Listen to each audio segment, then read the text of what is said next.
ਤਾਂ 60% ਤੱਕ ਇਹ ਤੁਹਾਡਾ ਕਰਜ਼ਾ ਮਾਫ ਕਰਵਾ ਸਕਦੇ ਨੇ। ਕਾਲ ਕਰੋ 8888889914। ਮਨਜੀਤ ਸਿੰਘ ਲਾਲ, Avtar Singh Manzil, Clovis, Satnam Singh Sunny, Purewal, Yuba City, Lakhvir Singh Samra, Texas, Gurmel Singh Ladhar, Bakersfield, Amarjit Singh, Stockton, Grewal travel services, Yuba City, tax payroll, visa, OCI card, passport ਦੀਆਂ ਸਰਵਿਸਿਜ਼ ਲੈ ਸਕਦੇ ਹੋ। Call 5307517605। Mangal Singh Samra, Northwood Motors, Blaine, Baljinder Nijjar, Woodland, Harjit Singh, Lathrop, Iqbal Johal, Gurdev Singh, LA, Gurmel Basi, Elk Grove, Harnek Singh Pawla, Renton, Washington, Talwinder Gill, Raminder Basra, Bakersfield, Sikandar Grewal, Tracy, Gurnek Singh ਬਾਗੜੀ, ਫਰੈਜ਼ਨੋ, ਪਰਮਜੀਤ ਸਿੰਘ, ਬਰਕਲੇ। ਇਹਨਾਂ ਸਾਰਿਆਂ ਦਾ ਧੰਨਵਾਦ। ਜੇ ਤੁਸੀਂ ਵੀ ਇਸ ਪ੍ਰੋਗਰਾਮ ਨੂੰ ਸਪਾਂਸਰ ਕਰਨਾ ਹੈ, ਸੰਪਰਕ ਕਰੋ 408 722 7698। ਜੀ, ਅੱਜ ਦੀਆਂ ਖਬਰਾਂ ਵੱਲ ਚੱਲੀਏ ਤੇ ਜੋ US ਦੀ ਕਾਂਗਰਸ ਵੂਮਨ ਹੈਗੀ ਆ ਇਲਹਾਨ ਉਮਾਰ, ਉਹਨੂੰ ਲੈ ਕੇ ਪ੍ਰੈਜ਼ੀਡੈਂਟ ਟਰੰਪ ਉਹਨਾਂ ਨੇ ਫਿਰ ਆਪਣਾ ਜਿਹੜਾ ਬਿਆਨ ਆ ਉਹਦੇ ਉਲਟ ਕੱਸਿਆ ਹੈਗਾ। ਜਦੋਂ ਉਹਨਾਂ ਨੂੰ ਕੁਐਸਚਨ ਪੁੱਛਿਆ ਗਿਆ ਵੀ ਅੱਜ ਤਾਂ ਇਲਹਾਨ ਉਮਾਰ ਦੇ ਉੱਤੇ ਵੀ ਇੱਕ ਕੋਈ ਪਾਣੀ ਵਰਗਾ ਮਟੀਰੀਅਲ ਆ ਸਿੱਟਿਆ ਗਿਆ ਤੇ ਉਹਨੂੰ ਕਿਸੇ ਤਰ੍ਹਾਂ ਜਿਹੜੀ ਸੱਟ ਚੋਟ ਕਰਨ ਦੀ ਕੋਸ਼ਿਸ਼ ਕੀਤੀ ਗਈ ਹੈਗੀ ਆ। ਤੇ ਉਸ ਸੰਬੰਧ ਦੇ ਵਿੱਚ ਡੋਨਲਡ ਟਰੰਪ ਉਹਨਾਂ ਨੇ ਕਿਹਾ ਵੀ ਆਈ ਡੋਂਟ ਥਿੰਕ ਅਬਾਊਟ ਹਰ, ਮੈਂ ਉਹਦੇ ਬਾਰੇ ਨਹੀਂ ਸੋਚਦਾ ਹੈਗਾ। ਹਾਲਾਂਕਿ ਹਰ ਲੈਕਚਰ ਦੇ ਵਿੱਚ ਪ੍ਰੈਜ਼ੀਡੈਂਟ ਡੋਨਲਡ ਟਰੰਪ ਉਹਨਾਂ ਦਾ ਜਿਹੜਾ ਨਾਮ ਆ ਉਹ ਇਲਹਾਨ ਉਮਾਰ ਦਾ ਜ਼ਰੂਰ ਲੈਂਦੇ ਹੈਗੇ ਆ। ਮਿਨੇਐਪੋਲਿਸ ਦੇ ਮੇਅਰ ਜੈਕਬ ਫਰੇ, ਉਹਨਾਂ ਨੇ ਟਰੰਪ ਉਹਨਾਂ ਦਾ ਜਿਹੜਾ ਪਹਿਲਾਂ ਦਾ ਕਮੈਂਟ ਆ ਉਹਦੇ ਸੰਬੰਧ ਦੇ ਵਿੱਚ ਉਹਨਾਂ ਨੇ ਇਹ ਕਿਹਾ ਵੀ ਜੋ ਟਰੰਪ ਐਡਮਿਨਿਸਟ੍ਰੇਸ਼ਨ ਆ ਉਹ ਅੱਗ ਦੇ ਨਾਲ ਖੇਡ ਰਹੇ ਆ, ਪਲੇਇੰਗ ਵਿਦ ਫਾਇਰ।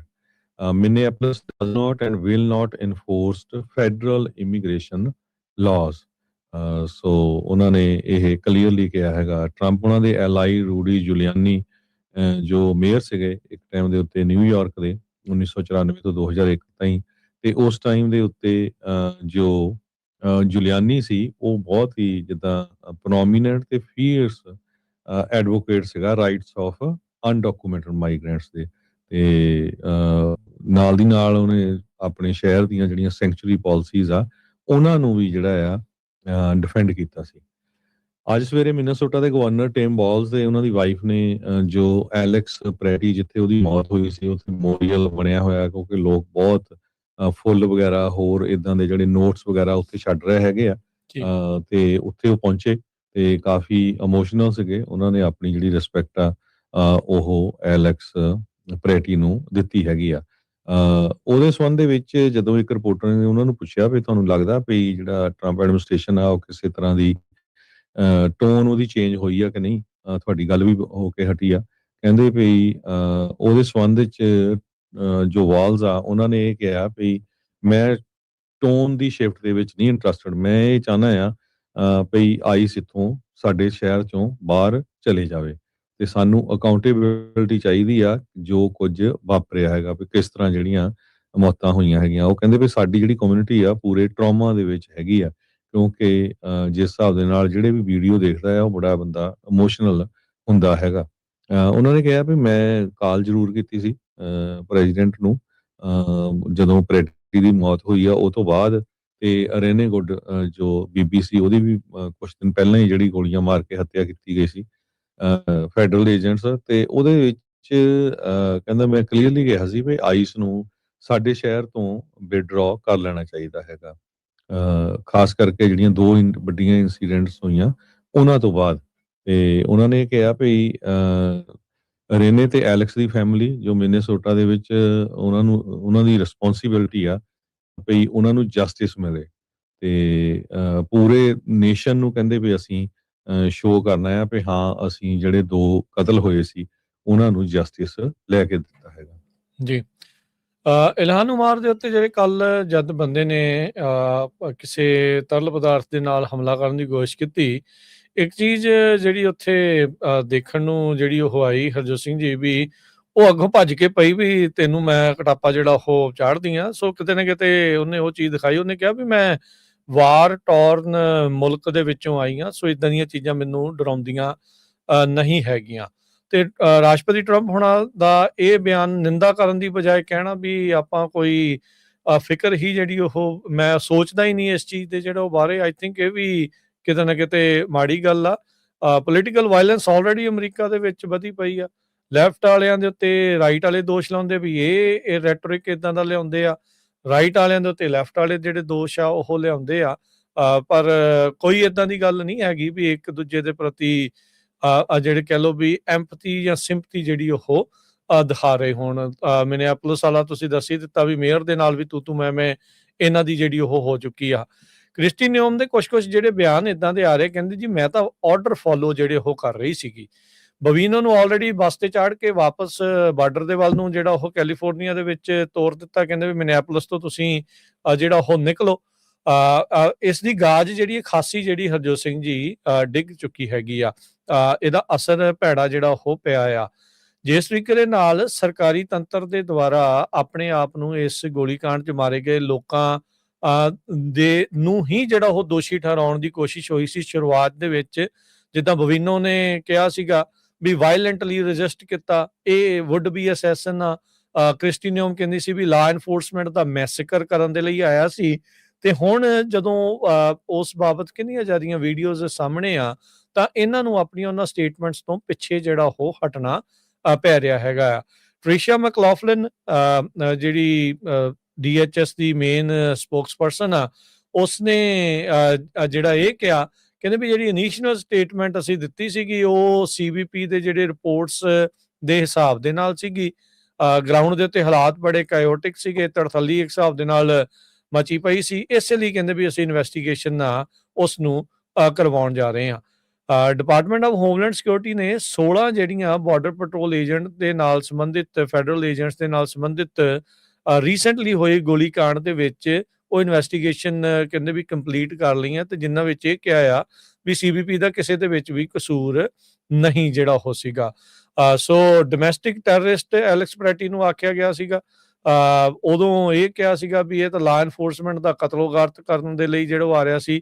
ਬਹੁਤ ਸਾਰੇ ਜਿਹੜੇ ਵੈਟਰਨ ਵੀ ਜਿਨ੍ਹਾਂ ਨੇ ਵਾਰਸ ਜਿਹੜੀਆਂ ਦੇਖੀਆਂ ਉਹਨਾਂ ਨੇ ਵੀ ਬਹੁਤ ਜ਼ਿਆਦਾ ਆਲੋਚਨਾ ਇਸ ਟਾਈਮ CBP ਦੀ ਫੈਡਰਲ ਏਜੰਟਸ ਦੀ ਜਿਹੜੀ ਉਹ ਕਰ ਰਹੇ ਆ। ਕਹਿੰਦੇ ਵੀ ਇਹ ਵਰਤਾਰਾ, ਇਹ ਵਤੀਰਾ ਠੀਕ ਨਹੀਂ ਹੈਗਾ। ਡਿਊ ਪ੍ਰੋਸੈਸ ਤੇ ਤੁਹਾਡੇ ਜਿਹੜੇ ਰਾਈਟਸ ਆ ਜਦੋਂ ਉਸ ਨੂੰ ਟਰੈਂਪਲ ਕਰਨ ਲੱਗ ਜਾਂਦੇ, ਉਸ ਨੂੰ ਮਧੋਲਣ ਲੱਗ ਜਾਂਦੇ ਆ ਤਾਂ ਕੰਮ ਜਿਹੜਾ ਉਹ ਚੰਗਾ ਜਿਹੜਾ ਉਹ ਨਹੀਂ ਹੁੰਦਾ। ਸਟੀਵਨ ਮਿਲਰ ਜਿਹੜਾ ਕਿ ਇਮੀਗ੍ਰੇਸ਼ਨ ਐਨਫੋਰਸਮੈਂਟ ਦਾ ਮੇਨ ਸੂਤਰਧਾਰ ਆ ਟਰੰਪ ਪ੍ਰਸ਼ਾਸਨ ਦੇ ਵਿੱਚ, ਉਹਨੇ ਕਿਹਾ ਵੀ ਹੁਣ ਇਵੈਲੂਏਟ ਜਿਹੜਾ ਉਹ ਕਰ ਰਹੇ ਆ ਤੇ ਕਹਿੰਦੇ ਵੀ CBP ਨੇ ਕਿਉਂ ਪ੍ਰੋਪਰ ਪ੍ਰੋਟੋਕਾਲ ਜਿਹੜਾ ਆ ਉਹ ਫੋਲੋ ਨਹੀਂ ਕੀਤਾ। ਇਸ ਨੇ ਉਸੇ ਟਾਈਮ ਕੁਝ ਘੰਟਿਆਂ ਦੇ ਵਿੱਚ ਉਸ ਨੂੰ ਅਸੈਸਨ ਆਖਿਆ ਸੀਗਾ ਵੀ ਇਹ ਮਾਰਨ ਦੇ ਲਈ ਐਲੈਕਸ ਪ੍ਰੈਟੀ ਜਿਹੜਾ ਉੱਥੇ ਪਹੁੰਚਿਆ ਹੋਇਆ ਸੀਗਾ। ਉਧਰ JD ਵੈਂਸ ਨੇ ਜਿਹੜਾ ਮੇਅਰ ਜੇਕਬ ਫਰੇ ਆ, ਟਰੰਪ ਦੇ ਜੇਕਬ ਫਰੇ ਹੁਣਾਂ ਦੇ ਜਿਹੜੇ ਸਿੰਘ ਫਸੇ ਆ ਉਹਦੇ ਵਿੱਚ ਆਪਣੀ ਜਿਹੜੇ ਕਹਿ ਲਓ ਵੀ ਲੱਤ ਉਹਨਾਂ ਨੇ ਵੀ ਫਸਾਈ ਆ। ਉਹ ਕਹਿੰਦੇ ਵੀ ਹਾਊ ਅਬਾਊਟ ਫੈਡਰਲ ਲਾ ਐਨਫੋਰਸਮੈਂਟ ਏਜੰਟ, ਕਹਿੰਦੇ ਵੀ 911 ਕਾਲ ਕਰਦੇ ਉਹ ਸੇਫ ਜਿਹੜੇ ਆ ਉਹ ਫੀਲ ਕਿਉਂ ਨਹੀਂ ਜਿਹੜਾ ਉਹ ਕਰ ਰਹੇ ਹੈਗੇ, ਕਿਉਂ ਪੁਲਿਸ ਅਫਸਰ ਜਿਹੜੇ ਉਹਨਾਂ ਨੂੰ ਹੈਲਪ ਜਿਹੜਾ ਉਹ ਨਹੀਂ ਕਰ ਰਹੇ ਹੈਗੇ। ਮੇਅਰ ਜੇਕਬ ਫਰੇ ਨੇ ਕਿਹਾ ਸੀਗਾ ਵੀ ਅਸੀਂ ਫੈਡਰਲ ਇਮੀਗ੍ਰੇਸ਼ਨ ਲਾਜ਼ ਆ ਉਹਨਾਂ ਨੂੰ ਐਨਫੋਰਸ ਨਹੀਂ ਜਿਹੜਾ ਉਹ ਕਰਾਂਗੇ। ਸੋ ਇਹ ਜਿਹੜੀ ਸਥਿਤੀ ਜਿਹੜੀ ਉਹ ਬਣੀ ਪਈ ਆ। ਉਧਰ ਜਰਮਨ ਦੀ ਜਿਹੜੀ ਸਰਕਾਰ ਆ ਉਹਨਾਂ ਨੇ ਕਿਹਾ ਵੀ ਇਸ ਟਾਈਮ ਅਮਰੀਕਾ 'ਚ ਫਾਸੀਵਾਦ, ਫੈਸਿਜ਼ਮ ਜਿਹੜਾ ਉਹ ਇੱਕ ਹਿਸਾਬ ਦੇ ਨਾਲ ਵੱਧ ਰਿਹਾ ਆ ਤੇ ਲੋਕਾਂ ਨੂੰ ਜਿਹੜੇ ਜਰਮਨੀ ਦੇ ਲੋਕ ਉੱਥੋਂ ਆ ਰਹੇ ਇੱਧਰ ਸੈਲਾਨੀ ਖਾਸ ਕਰਕੇ ਘੁੰਮਣ ਫਿਰਨ ਦੇ ਲਈ, ਉਹਨਾਂ ਨੂੰ ਕਿਹਾ ਵੀ ਵਿਜੀਲੈਂਟ ਜਿਹੜੇ ਰਹੋ, ਟਰੈਵਲਰ ਜਿਹੜੇ ਅਮਰੀਕਾ ਨੂੰ ਆ ਰਹੇ ਆ ਤੇ ਮਿਨੀਐਪੋਲਿਸ ਦੇ ਵਿੱਚ ਜਿਹੜੀਆਂ ਕਰਾਊਡਸ ਆ, ਭੀੜਾਂ ਆ, ਉਹਨਾਂ ਤੋਂ ਤੁਸੀਂ ਪਰੇ ਹੀ ਜਿਹੜਾ ਉਹ ਰਹੋ। ਸੋ ਜਿਹੜੇ ਜਰਮਨੀ ਦੇ ਫੋਰਨ ਮਿਨਿਸਟਰ ਆ ਉਹਨਾਂ ਨੇ ਅਮਰੀਕਾ 'ਚ ਇਹ ਜਿਹੜੇ ਚੱਲ ਰਹੇ ਹਾਲਾਤ ਆ ਉਸ ਨੂੰ ਲੈ ਕੇ ਗੱਲਾਂ ਜਿਹੜੀਆਂ ਉਹ ਇਸ ਤਰੀਕੇ ਨਾਲ ਕੀਤੀਆਂ ਆ। ਟਰੰਪ ਹੋਣਾ ਨੇ ਇਲਹਾਨ ਉਮਾਰ ਦੇ ਬਾਰੇ ਕਿਹਾ ਵੀ ਇਹ ਜਿਹੜਾ ਸਪਰੇ ਉਸ ਦੇ ਉੱਤੇ ਹੋਇਆ ਆ, ਕਹਿੰਦੇ ਵੀ ਲੱਗਦਾ ਇਹਨੇ ਆਪ ਹੀ ਜਿਹੜਾ ਉਹ ਕਰਵਾ ਲਿਆ ਹੈਗਾ ਆ। ਸੋ ਜਿਸ ਤਰੀਕੇ ਦੇ ਨਾਲ ਕਈ ਲੈਫਟ ਵਾਲੇ ਇਹ ਵੀ ਕਹਿੰਦੇ ਰਹੇ ਵੀ ਟਰੰਪ ਹੋਣਾ ਨੇ ਗੋਲੀ ਆਪਣੇ ਦੇ ਉੱਤੇ ਆਪ ਹੀ ਜਿਹੜੀ ਉਸ ਟਾਈਮ ਦੇ ਉੱਤੇ ਮਰਵਾਈ ਜਿਹੜੀ ਉਹ ਸੀਗੀ ਵੀ ਤਾਂ ਹੀ ਜਿਹੜਾ ਉਹ ਬਚ ਜਿਹੜਾ ਹੋ ਗਿਆ ਹੈਗਾ। ਸੋ ਇਹ ਸਾਰੀਆਂ ਸਥਿਤੀਆਂ ਜਿਹੜੀਆਂ ਹਰਜੋਤ ਸਿੰਘ ਜੀ ਇਸ ਟਾਈਮ ਚੱਲ ਰਹੀਆਂ ਤੇ ਜਿਸ ਬੰਦੇ ਨੇ ਜਿਹੜਾ ਉਹ ਪਦਾਰਥ ਉਹਨਾਂ ਦੇ ਉੱਤੇ ਇਲਹਾਨ ਉਮਾਰ ਦੇ ਉੱਤੇ ਸੁੱਟਿਆ ਆ ਉਸ ਨੂੰ ਕਹਿੰਦੇ ਵੀ ਹੁਣ ਗ੍ਰਿਫਤਾਰ ਕਰ ਲਿਆ ਗਿਆ ਹੈਗਾ ਆ। ਲੋਕ ਇਸ਼ਾਰਾ ਕਰ ਰਹੇ ਸੀਗੇ ਵੀ ਦੇਖੋ ਜੇ ਕੋਈ ਇਸ ਤਰੀਕੇ ਦੇ ਨਾਲ ਕੋਸ਼ਿਸ਼ ਕਰਦਾ ਹੈ ਤੇ ਇੱਕ ਬੰਦਾ ਹੀ ਢਾਹ ਸਕਦਾ ਆ, ਗੋਲੀਆਂ ਮਾਰਨ ਦੀ ਜ਼ਰੂਰਤ ਨਹੀਂ ਆ। ਉਹਨਾਂ ਨੇ ਐਲੈਕਸ ਪੈਟੀ ਤੇ ਰੇਨੇ ਗੁੱਡ ਨੂੰ ਦੀ ਘਟਨਾ ਦੇ ਨਾਲ ਇੱਕ ਹਿਸਾਬ ਦੇ ਨਾਲ ਤੁਲਨਾ ਕਰਨ ਦੀ ਜਿਹੜੀ ਉਹ ਕੋਸ਼ਿਸ਼ ਕੀਤੀ, ਵੀ ਦੇਖੋ ਵੀ ਇੱਕ ਬੰਦਾ ਹਮਲਾ ਕਰਨ ਦੀ ਕੋਸ਼ਿਸ਼ ਕਰ ਰਿਹਾ ਸੀ ਇੱਕ ਸੰਸਦ ਮੈਂਬਰ ਦੇ ਉੱਤੇ, ਤੇ ਉਸ ਨੂੰ ਇੱਕ ਜਾਣੇ ਨੇ, ਉਹਦੇ ਇੱਕ ਸਿਕਿਉਰਿਟੀ ਗਾਰਡ ਨੇ ਹੀ ਜਿਹੜਾ ਉਹ ਰੋਕ ਲਿਆ ਸੀਗਾ। ਕਹਿੰਦੇ ਵੀ ਗੋਲੀ ਮਾਰਨ ਦੀ ਜ਼ਰੂਰਤ ਨਹੀਂ ਹੁੰਦੀ। ਜੀ, ਬਿਲਕੁਲ। ਇਸੇ ਤਰ੍ਹਾਂ ਜਿਸ ਤਰ੍ਹਾਂ ਤੁਸੀਂ ਦੱਸਿਆ ਵੀ ਮਿਨੀਐਪੋਲਿਸ ਦੇ ਵਿੱਚ ਮੇਅਰ ਜਿਹੜੇ ਆ ਫਰੇ, ਉਹਨਾਂ ਨੇ ਇਹ ਕਿਹਾ ਵੀ Trump administration is playing with fire. ਹਜੇ ਵੀ ਉੱਥੋਂ ਜੋ ਆ ਆਈਸ ਦੇ ਏਜੰਟਸ ਨੂੰ ਬਾਹਰ ਨਹੀਂ ਕੱਢ ਰਹੇ ਹੈਗੇ। ਤੇ ਜਿਹੜਾ ਮੇਅਰ ਆ ਉਹ ਉਸਨੇ ਟਰੰਪ ਉਹਨਾਂ ਦੇ ਜਵਾਬ ਦੇ ਵਿੱਚ ਇਹ ਦਿੱਤਾ ਸੀਗਾ। ਸਟੀਫਨ ਮਿਲਰ ਉਹ ਕਹਿੰਦੇ ਆ ਵੀ ਸੀਬੀਪੀ ਹੋ ਸਕਦਾ ਵੀ ਪ੍ਰੋਟੋਕਾਲ ਨੂੰ ਫੋਲੋ ਨਾ ਕਰਦੇ ਹੋਣ, may not have been following protocol leading up to the shooting. ਸਭ ਤੋਂ ਪਹਿਲਾਂ ਤਾਂ ਟਵਿੱਟਰ ਤੇ ਪਾਤਾ ਸੀ ਵੀ ਦੇਖੋ ਜੀ ਉਹ ਡੋਮੈਸਟਿਕ ਟੈਰਰਿਸਟ ਹੈਗਾ। ਹੁਣ ਜਦੋਂ ਟਰੰਪ ਹੁਣੀ ਖੁਦ ਤੇ ਉਹਨਾਂ ਦੀ ਜਿਹੜੀ ਪ੍ਰੈਸ ਸੈਕਟਰੀ ਹੈਗੀ ਆ ਕੈਰੋਲਿਨ ਲੇਵਿਟ, ਉਹਨਾਂ ਨੇ ਇਹ ਕਿਹਾ ਵੀ ਨਹੀਂ ਅਸੀਂ ਇਨਵੈਸਟੀਗੇਟ ਕਰ ਰਹੇ ਹਾਂ, ਤੇ ਉਹ ਤੋਂ ਬਾਅਦ ਫਿਰ ਇਹਨਾਂ ਦੇ ਵੀ ਜਿਹੜੇ ਬਿਆਨ ਆ ਹੁਣ ਥੋੜੇ ਜਿਹੇ ਚੇਂਜ ਹੋਣੇ ਸ਼ੁਰੂ ਹੋ ਗਏ ਹੈਗੇ ਆ। ਵਾਈਟ ਹਾਊਸ ਦੇ ਬਾਰਡਰਸ ਆਰ ਟੌਮ ਹੋਮਨ, ਉਹ ਮਿਨੇਸੋਟਾ ਦੇ ਗਵਰਨਰ ਟਿਮ ਬਾਲਸ ਉਹਨਾਂ ਨੂੰ ਤੇ ਉੱਥੇ ਦੇ ਮੇਅਰ ਜੈਕਬ ਫਰੇ ਉਹਨਾਂ ਨੂੰ ਮਿਲੇ ਆ, ਤੇ ਉਹਨਾਂ ਨੇ ਕਿਹਾ ਵੀ ਸਾਡੀ ਕਾਫੀ ਜਿਹੜੀ ਪ੍ਰੋਡਕਟਿਵ ਸਟਾਰਟਿੰਗ ਪੁਆਇੰਟ ਸ਼ੁਰੂ ਹੋਇਆ ਹੈਗਾ। ਸੋ ਸਾਡੀ ਜਿਹੜੀ ਮੀਟਿੰਗ ਆ ਉਹ ਠੀਕ ਰਹੀ ਹੈਗੀ ਆ। DHS ਨੇ ਹੁਣੇ ਰਿਪੋਰਟਸ ਆ ਰਹੀਆਂ ਵੀ 2 ਏਜੰਟਸ ਨੇ ਜੋ ਸੀਗੇ ਸੀਬੀਪੀ ਦੇ ਏਜੰਟਸ, ਉਹਨਾਂ ਨੇ ਐਲੈਕਸ ਪ੍ਰੈਟੀ ਦੇ ਉੱਤੇ ਸ਼ੂਟਿੰਗ ਕੀਤੀ ਸੀ। ਇਕੱਲਾ ਇੱਕ ਨਹੀਂ, 2 ਜਾਣੇ। ਥੌਮ ਟਿਲਸ ਨੇ ਕ੍ਰਿਸਟੀ ਨੋਇਮ ਦੇ ਸੰਬੰਧ ਦੇ ਵਿੱਚ ਇਹ ਕਿਹਾ, ਜੋ ਰਿਪਬਲਿਕਨ ਸੈਨੇਟਰ ਆ GOP ਦੇ, ਉਹਨਾਂ ਨੇ ਕਿਹਾ ਵੀ ਕ੍ਰਿਸਟੀ ਨੋਇਮ ਨੂੰ ਹੁਣ ਜਾਣਾ ਪਊਗਾ। ਆਈ ਥਿੰਕ ਸ਼ੀ ਸ਼ੁੱਡ ਗੋ, ਕਿਉਂਕਿ ਪ੍ਰੈਸ਼ਰ ਬਹੁਤ ਜ਼ਿਆਦਾ ਜਿਹੜਾ ਟਰੰਪ ਐਡਮਿਨਿਸਟ੍ਰੇਸ਼ਨ ਆ ਉਹਨਾਂ ਦੇ ਉੱਤੇ ਪੈ ਰਿਹਾ ਆ ਵੀ ਕ੍ਰਿਸਟੀ ਨੋਇਮ ਜਾਂ ਤਾਂ ਰਿਜ਼ਾਈਨ ਕਰੇ ਤੇ ਜਾਂ ਉਸਨੂੰ ਫਾਇਰ ਕੀਤਾ ਜਾਵੇ, ਨਹੀਂ ਤਾਂ ਜੋ ਹੁਣ ਗਵਰਨਮੈਂਟ ਫੰਡਿੰਗ ਦਾ ਆਣਾ ਹੈਗਾ ਉਹਦੇ ਵਿੱਚ ਡੈਮੋਕ੍ਰੇਟ ਕਹਿੰਦੇ ਵੀ ਅਸੀਂ ਟੋਟਲੀ ਵਿਰੋਧ ਕਰਾਂਗੇ, ਆਈਸ ਨੂੰ ਕਿਸੇ ਤਰ੍ਹਾਂ ਦਾ ਵੀ ਜਿਹੜਾ ਪੈਸਾ ਆ ਉਹ ਨਾ ਦਿੱਤਾ ਜਾਵੇ। ਸੋ ਇਹਦੇ ਉੱਤੇ ਉਹ ਵਰਕਆਊਟ ਕਰ ਰਹੇ ਹੈਗੇ ਆ। ਹਰਜੋਤ ਸਿੰਘ ਜੀ, ਲੱਗ ਰਿਹਾ ਵੀ ਗਵਰਨਮੈਂਟ ਸ਼ਟਡਾਊਨ ਹੁਣ ਦੁਬਾਰਾ ਜਿਹੜੇ ਹੋਣ ਦੇ ਅਸਾਰ, ਉਹਦੇ ਪਰਸੈਂਟੇਜ ਪ੍ਰੋਬੇਬਿਲਿਟੀ ਜਿਹੜੀ ਖਾਸੀ ਵੱਧ ਚੁੱਕੀ ਹੈਗੀ ਆ। ਰੀਜ਼ਨ ਉਹਦੇ ਵਿੱਚ ਇਹੀ ਆ ਵੀ ਜਿਸ ਤਰੀਕੇ ਦੇ ਨਾਲ ਤੁਸੀਂ ਜਿਹੜਾ ਜ਼ਿਕਰ ਕੀਤਾ ਆ ਵੀ ਆਈਸ ਦੀ ਜਿਹੜੀ ਫੰਡਿੰਗ ਨੂੰ ਜਿਹੜਾ ਉਹ ਲੈ ਕੇ ਹੁਣ ਗਵਰਨਮੈਂਟ ਸ਼ਟਡਾਊਨ ਹੁੰਦੀ ਆ ਤੇ ਆਈਸ ਨੂੰ ਫੰਡਿੰਗ ਕਹਿੰਦੇ ਵੀ ਤਾਂ ਵੀ ਜਿਹੜੀ ਉਹ ਮਿਲ ਜਾਣੀ ਹੈਗੀ ਆ। ਪਰ ਇਹ ਆ ਵੀ ਕਹਿੰਦੇ ਵੀ ਹੁਣ ਜਿਹੜੇ ਡੈਮੋਕ੍ਰੇਟ ਵਾਲੇ ਆ ਉਹਨਾਂ ਦੇ ਜਿਹੜੇ ਹੁਣ ਐਡਵਾਈਜ਼ਰ ਨੇ, ਉਹਨਾਂ ਨੂੰ ਕਹਿ ਰਹੇ ਵੀ ਕਹਿੰਦੇ ਚੱਕਰ ਹੀ ਕੋਈ ਨਹੀਂ, ਹੁਣ ਤੁਸੀਂ ਗਵਰਨਮੈਂਟ ਸ਼ਟਡਾਊਨ ਕਰੋ, ਡਿਸਰਪਟਰ ਜਿਹੜੇ ਉਹ ਕਹਿੰਦੇ ਵੀ ਤੁਸੀਂ ਬਣ ਜਾਓ। ਉਹ ਤੁਹਾਡੀ ਗੱਲ ਨਹੀਂ ਮੰਨਦੇ, ਤੁਸੀਂ ਐਵੇਂ ਬਾਈਪਾਰਟੀਜ਼ਨ ਦਾ ਹੋਕਾ ਜਿਹੜਾ ਉਹ ਦੇਈ ਜਾਂਦੇ ਆ।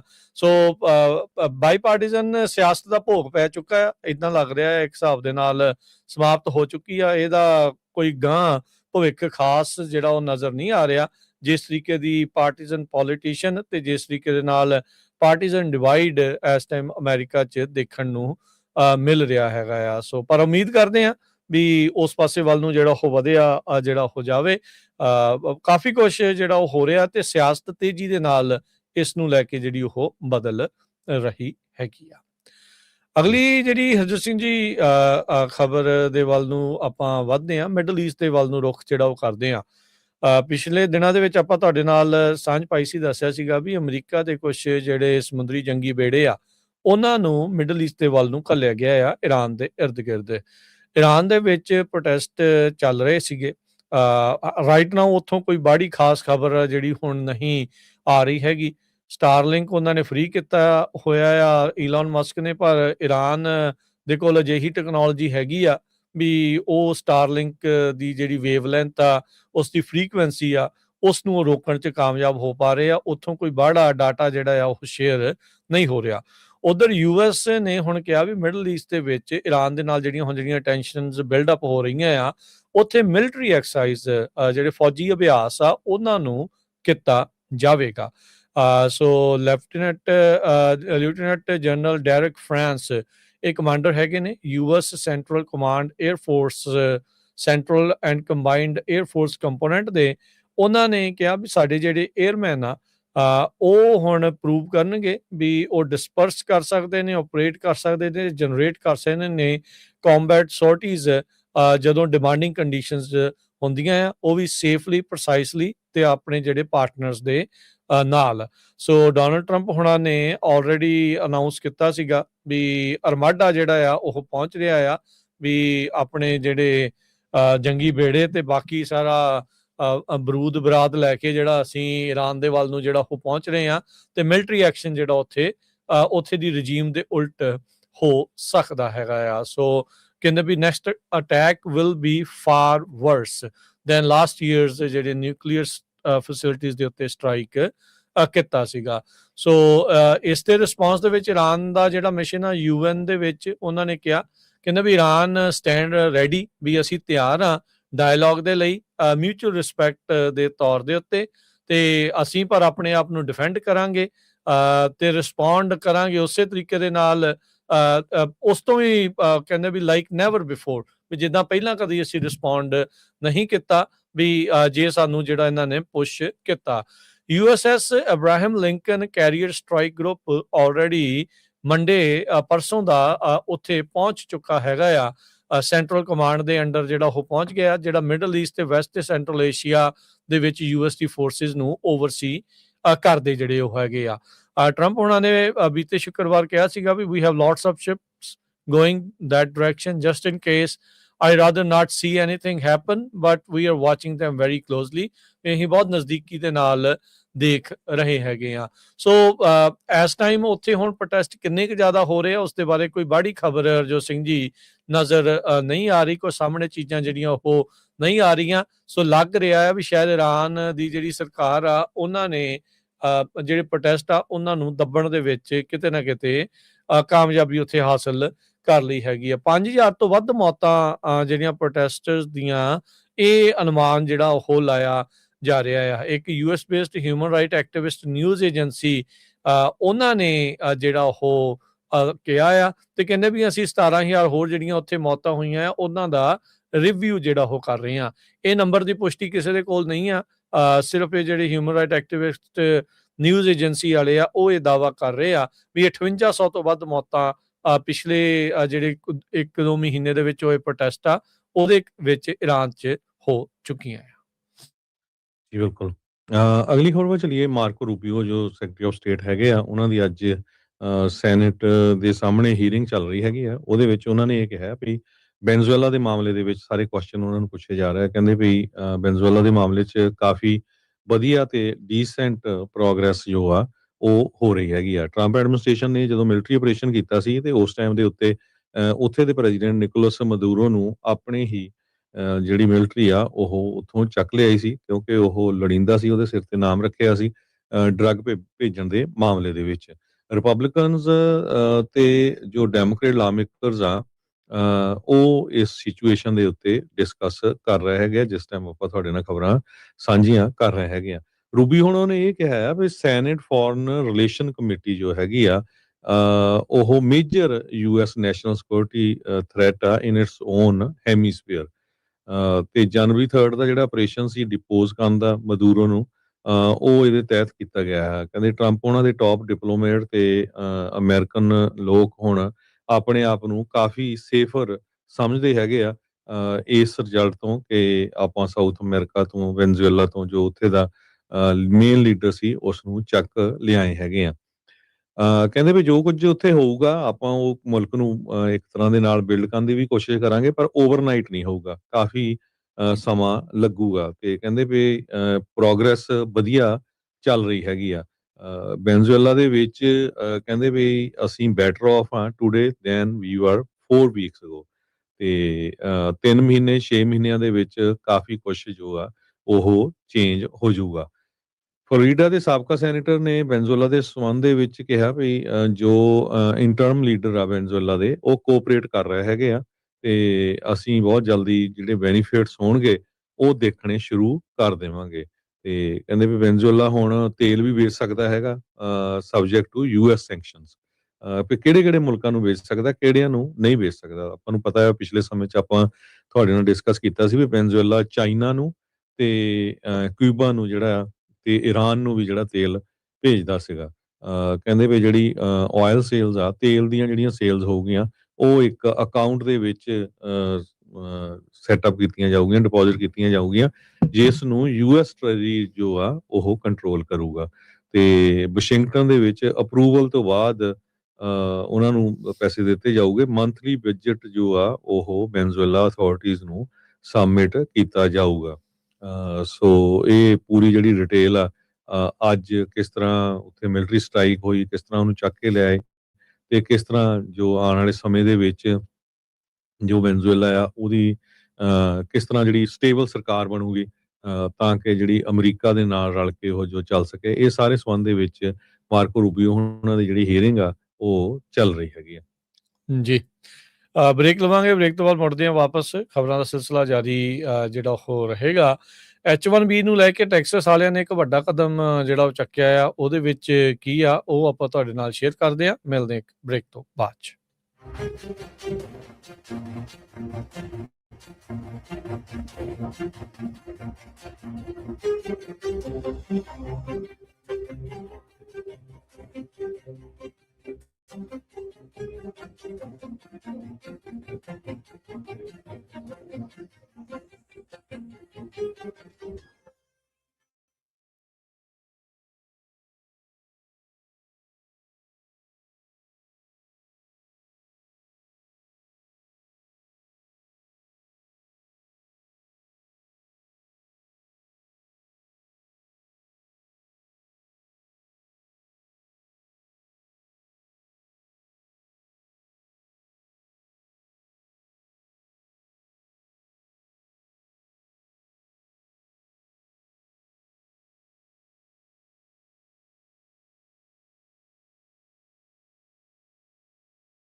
ਬ੍ਰੇਕ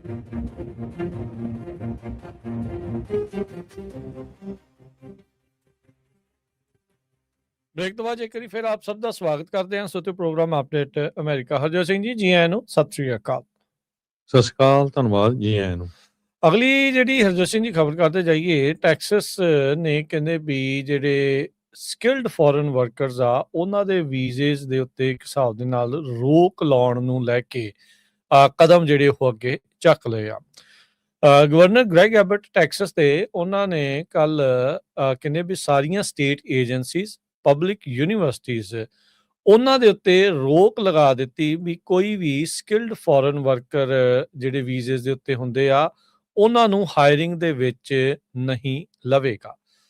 ਜਿਹੜੀ ਰੈੱਡ ਸਟੇਟ ਆ, ਕੰਜ਼ਰਵੇਟਿਵ ਸਟੇਟ ਆ, ਇਹਨਾਂ ਦੇ ਜਿਹੜੇ ਲੀਡਰਸ ਆ ਉਹ ਤੇ ਜਿਹੜੀ ਟਰੰਪ ਐਡਮਿਨਿਸਟ੍ਰੇਸ਼ਨ ਹੈ ਇਸ ਟਾਈਮ H1B ਨੂੰ ਇੱਕ ਹਿਸਾਬ ਦੇ ਨਾਲ ਖਤਮ ਕਰਨ ਵੱਲ ਨੂੰ ਹੌਲੀ ਹੌਲੀ ਕਦਮ ਚੱਕ ਰਹੀ ਆ।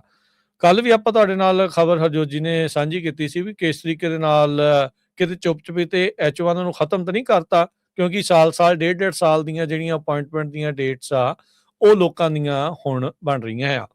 ਗਵਰਨਰ ਗ੍ਰੈਗ ਐਬਟ ਨੇ ਚਿੱਠੀ ਲਿਖ ਦਿੱਤੀ ਆ ਸਟੇਟ ਏਜੰਸੀਜ਼ ਨੂੰ, ਆਰਡਰ ਕਰ ਦਿੱਤੀ ਆ ਇਨਵੈਸਟੀਗੇਸ਼ਨ। ਕਹਿੰਦੇ ਵੀ ਜਾਂਚ ਕਰੋ ਉਹਨਾਂ ਏਜੰਸੀਜ਼ ਦੀ, ਯੂਨੀਵਰਸਿਟੀਜ਼ ਦੀ ਜਿਨ੍ਹਾਂ ਨੇ ਫੋਰਨ ਜੌਬ ਐਪਲੀਕੈਂਟਸ ਨੂੰ ਸਪਾਂਸਰ ਕੀਤਾ ਆ, ਜਿਹੜੇ H1B ਵੀਜ਼ਾਸ ਦੇ ਉੱਤੇ ਉੱਥੇ ਆ ਰਹੇ ਆ।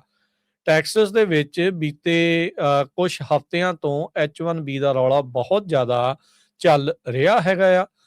ਲੋਕ H1B ਵਾਲੀਆਂ ਜਿੱਥੇ ਅਪਰੂਵ ਹੋਈਆਂ ਐਪਲੀਕੇਸ਼ਨਸ ਆ ਉਹਨਾਂ ਐਡਰੈਸਿਸ ਦੇ ਉੱਤੇ ਘਰਾਂ 'ਚ ਜਾ ਕੇ ਸੋ ਕਾਲਡ ਆਪਣੇ ਵੱਲੋਂ ਇਨਵੈਸਟੀਗੇਸ਼ਨਾਂ ਤੇ ਵੀਡੀਓਜ਼ ਜਿਹੜੀਆਂ ਆ ਉਹ ਚਾੜ ਰਹੇ ਹੈਗੇ ਆ। ਕਹਿੰਦੇ ਵੀ ਕੈਲੀਫੋਰਨੀਆ, ਨਿਊਯਾਰਕ ਤੇ ਨਿਊ ਜਰਸੀਜ਼ ਤੋਂ ਇਲਾਵਾ ਟੈਕਸਸ ਇੱਕ ਅਜਿਹਾ ਸੂਬਾ ਸੀਗਾ ਟੌਪ 5 ਦੇ ਵਿੱਚ ਜਿੱਥੇ ਸਭ ਤੋਂ ਵੱਧ H1B ਵੀਜ਼ਾ ਵਰਕਰਸ ਜਿਹੜੇ ਆ ਉਹ ਕੰਮ ਕਰਦੇ ਸੀ।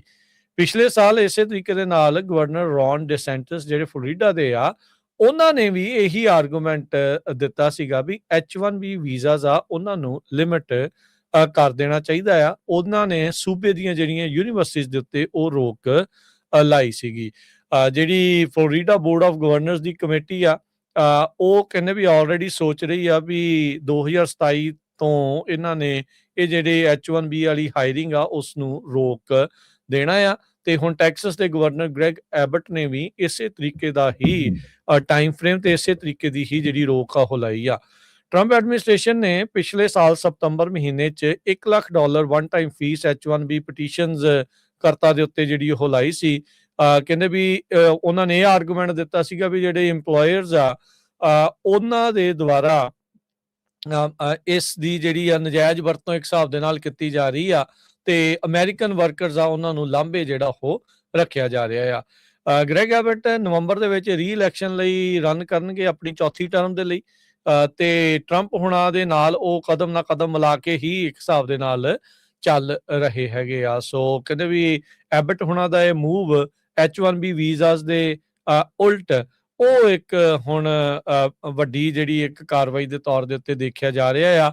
ਤੇ ਪਾਰਟੀ ਜਿਹੜੀ ਰਿਪਬਲਿਕਨ ਪਾਰਟੀ ਉਹ ਕਹਿ ਰਹੀ ਆ great first step in fight to protect Texas jobs.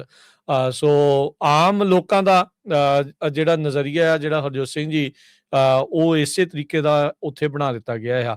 ਇੱਕ ਆਰਟੀਕਲ ਹੋਰ ਉਸ ਦੀ ਮੈਂ ਇਸ ਦੇ ਵਿੱਚ ਗੱਲ ਨਾਲ ਕਰਨਾ ਚਾਹੁੰਦਾ ਹਾਂ। ਪਲੈਨੇਟੀਰ ਕੰਪਨੀ ਦਾ ਐਲੈਕਸ ਕਾਰਪ ਜਿਹੜਾ CEO ਵਾ ਉਸਨੇ ਇੱਕ ਓਪੀਨੀਅਨ ਆਰਟੀਕਲ ਜਿਹੜਾ ਉਹ ਲਿਖਿਆ। ਕਹਿੰਦੇ ਵੀ ਉਹਨੇ ਇਹ ਲਿਖਿਆ ਵੀ ਜਿਹੜੀਆਂ ਵੈਸਟਰਨ ਕੰਟਰੀਜ਼ ਆ, ਵੈਸਟਰਨ ਸਿਵਲਾਈਜੇਸ਼ਨਸ ਆ ਉਹਨਾਂ ਨੂੰ AI ਦੀ ਵਰਤੋਂ ਇੰਨੀ ਕੁ ਜ਼ਿਆਦਾ ਹੁਣ ਕਰਨੀ ਆ ਚੁੱਕੀ ਆ, ਇੰਨੀ ਕੁ ਜ਼ਿਆਦਾ ਉਹ ਇੱਕ ਹਿਸਾਬ ਦੇ ਨਾਲ ਬੈਟਰ ਹੋ ਚੁੱਕੀ ਆ ਵੀ ਇਮੀਗ੍ਰੇਸ਼ਨ ਦੀ ਜ਼ਰੂਰਤ ਨਹੀਂ ਹੈਗੀ।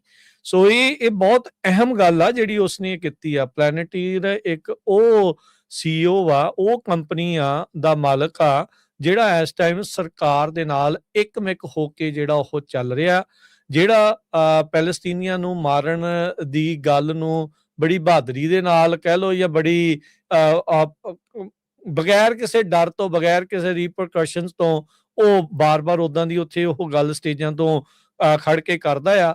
ਤੇ ਉਹਦਾ ਜਿਹੜਾ ਓਪੀਨੀਅਨ ਆਰਟੀਕਲ ਇਸ ਤਰੀਕੇ ਦਾ op-ed ਆਉਣਾ ਜਿਸ ਦੇ ਵਿੱਚ ਉਹ ਕਹਿਣਾ ਵੀ ਵੈਸਟਰਨ ਕੰਟਰੀਜ਼ ਨੂੰ AI ਦੀ ਵਰਤੋਂ ਇਨਫ ਕਰਨੀ ਆ ਚੁੱਕੀ ਆ ਵੀ ਸਾਨੂੰ ਇਮੀਗ੍ਰੇਸ਼ਨ ਦੀ ਜ਼ਰੂਰਤ ਨਹੀਂ ਆ। ਇਹ ਇੱਕ ਨਵਾਂ ਐਂਗਲ ਜਾਂ ਕਹਿ ਲਓ ਵੀ ਇੱਕ ਫਿਊਚਰ ਦਾ ਰਾਹ ਜਿਹੜਾ ਉਹ ਤੁਹਾਨੂੰ ਦੱਸ ਰਿਹਾ ਆ। ਟੈਕਸਸ, ਫਲੋਰੀਡਾ ਦੇ ਇਹ ਜਿਹੜੇ ਸਟੈਪ ਨੇ ਹਰਜੋਤ ਸਿੰਘ ਜੀ, ਇਹ ਇਸ ਪਾਸੇ ਵੱਲ ਨੂੰ ਹੀ ਕਦਮ ਜਿਹੜੇ ਉਹ ਵੱਧਦੇ ਹੋਏ ਨਜ਼ਰ ਆ ਰਹੇ ਆ। ਸੋ ਸੀਕ੍ਰੇਟ ਏਜੰਡਾ ਕਹਿ ਲਓ ਜਾਂ ਇਨ ਫੁੱਲ ਪਬਲਿਕ ਵਿਊ ਏਜੰਡੇ ਦੇ ਵਿੱਚ ਜਿਹੜਾ ਉਹ ਤੁਸੀਂ ਕਹਿ ਲਓ ਵੀ H1B ਤੇ ਇਮੀਗ੍ਰੇਸ਼ਨ, ਚਾਹੇ ਇਹ ਇਲੀਗਲ ਆ ਤੇ ਚਾਹੇ ਸ਼ੁਰੂਆਤ ਇਲੀਗਲ ਦੇ ਰੌਲੇ ਤੋਂ ਹੋਈ ਸੀ, ਪਰ ਹੁਣ ਹਰ ਇੱਕ ਤਰ੍ਹਾਂ ਦੀ ਜਿਹੜੀ ਇਮੀਗ੍ਰੇਸ਼ਨ ਦੇ ਉੱਤੇ ਹੌਲੀ ਹੌਲੀ ਨਕੇਲ ਜਿਹੜੀ ਉਹ ਕੱਸ ਹੋ ਰਹੀ ਹੈਗੀ ਆ। ਜੀ, ਬਿਲਕੁਲ। ਸੋ ਹੁਣ ਜਦੋਂ ਕ੍ਰਿਸਟੀ ਨੋਇਮ ਦਾ ਇੰਨਾ ਵਿਰੋਧ ਹੋ ਰਿਹਾ ਤੇ ਉਹਨਾਂ ਨੇ ਅੱਜ ਸਟੇਟਮੈਂਟ ਦਿੱਤੀ ਆ ਵੀ ਕਹਿੰਦੀ ਵੀ ਮੈਂ ਜੋ ਕੁਛ ਵੀ ਕੀਤਾ, everything I have done at the direction of president and Stephen. So Stephen Miller ਤੇ ਪ੍ਰੈਜ਼ੀਡੈਂਟ ਡੋਨਲਡ ਟਰੰਪ ਉਹਨਾਂ ਨੂੰ ਹੁਣ ਉਹਨਾਂ ਨੇ ਬਲੇਮ ਕਰ ਦਿੱਤਾ ਹੈ ਤੇ ਉਹਨਾਂ ਦੇ ਹੀ ਡਾਇਰੈਕਸ਼ਨ ਦੇ ਉੱਤੇ ਜੋ ਆ ਮੈਂ ਇਹ ਕੀਤਾ ਹੈਗਾ। ਤੇ ਜਿਸ ਤਰ੍ਹਾਂ ਇਹ ਕਿ ਹਰਜੋਤ ਸਿੰਘ ਜੀ ਅਦਾਲਤ ਵਿੱਚ ਕੋਈ ਬੜਾ ਤਰਕ ਚੱਲਦਾ ਨਹੀਂ ਹੁੰਦਾ।